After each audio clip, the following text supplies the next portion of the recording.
Parang gusto ko kumain ng ice cream ngayon. Maghanap tayo ng ice cream ngayon. Sana may ice cream pa. Ayan. Tignan natin kung meron laman.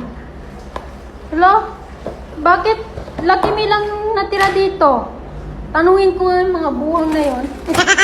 Inubos nila. Hinar, asan yung ice cream ko? Malay ko nga ba? Diabetic ako, bawal ako dun. Bakit naubos doon? Huwag kang mamimili pag wala yung bibili ka. Hinar, nawala na doon. Oh, nilagay ko lang doon yung ice cream. Hindi Sabi mo na kinuha mo. wala talaga. Ano yun sa mukha mo? Foundation. Ko talaga. Ay, sabi mo naman na tanungin ko si kay Yasi. Ba siya kumain? Punta natin si Yasi.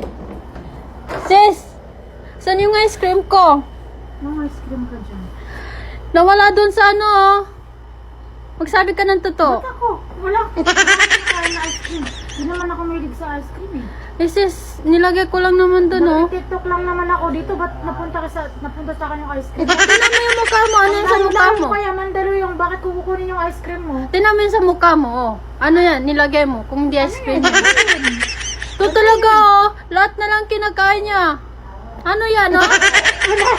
Guys, hinahanap ni Rina yung ice cream niya. Pero kitang-kita ko siya. Siya yung kumakain ng ice cream. Nang bibintang ba naman, walang ebidensya. Wow! Akala ko ba nawala yung ice cream mo? Wow ha, ang lakas mamintang Sinabi mo ha. dun sa CR eh. Wag ako sis. Ayan o, Kasi kitang-kita. nakita ko na kasi tinanong mo dun sa CR. O, ba't mo pinagbibintangan kami niya sis? Eh, nandiyan na sa mukha niya yung ice cream eh. Kaya binagbibigyan. Di ba pwedeng design lang yan? O, ayan o. Ah.